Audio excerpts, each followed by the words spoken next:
रतोदेरो में हथियारबंदनि जी फायरिंग में मारिजी वियल पीरसन जो लाश रखी धरणो हयो वियो। एसएस न्यूज़ जे रिपोर्टर मुलाज़िम हुसैन मूजिब मक़तूल सूमर मरखियाणी जो लाश रतोदेरो शिकारपुर वाया सखर रोड ते भांडो कुबो वटि लाश रखी वारसन अब्दुल मजीद मरखियाणी, ज़ाहिद अब्दुल हादी मरखियाणी, शौकत मरखियाणी, गुलाम अब्बास ऐं ॿियनि जी अॻवाणीअ में एहतजाज करे टायरनि खे बाहियूं ॾेई धरणो हयो वियो।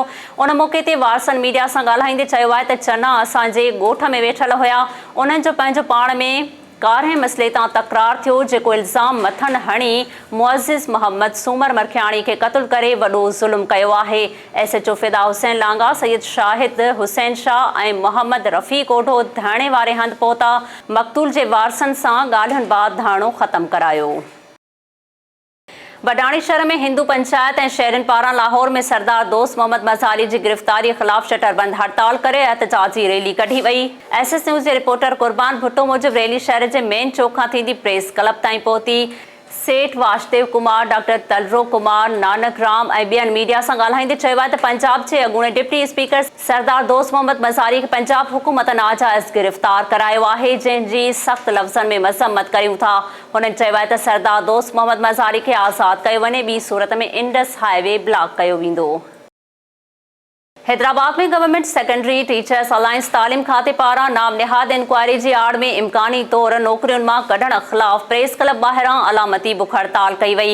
एसएस न्यूज़ जे रिपोर्टर फाज़िल चन्ना मूजिब एहतजाजी रैलीअ में अलायंस जे चेयरमैन एजाज़ खोसो, आकिल समूह, शहज़ादी बुरगड़ी, नजीब अबड़ो ऐं ॿियनि उस्तादनि वॾे अंग में शिरकत कई। उन मौक़े ते अॻवाननि चयो आहे त खेनि 2012 ईस्वीअ में मुक़ररु कयो वियो हुयो। केतिरनि ई इंक्वायरियुनि बाद संदन पघारूं जारी कयूं वयूं, पर उन बावजूदि 10 सालनि बाद हिकु दफ़ो ॿीहर मुक़ररनि जी छंड छाण जी आड़ में खेनि बेरोज़गार करण जा सांबाहा कया पिया वञनि, जेको अमल बर्दाश्त न कयो वेंदो।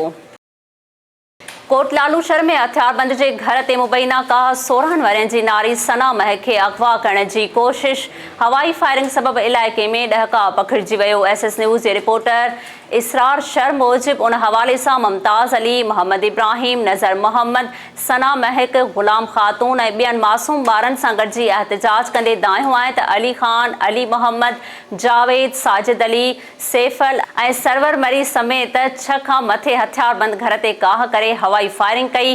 हुननि जो चवणो हो त हथियारबंद घर में दाख़िल थी नींगरीअ खे अगवा करण जी कोशिश कई। इलाइक़े वासियुनि जे गॾु थियण ते जवाबदार फरार थी विया। हुननि आईजी सिंध, डीआईजी सखर ऐं एसएसपी ख़ैरपुर खां अपील कई आहे त खेनि तहफ़ुज़ ॾेई जवाबदारनि खे गिरफ़्तार कयो वञे।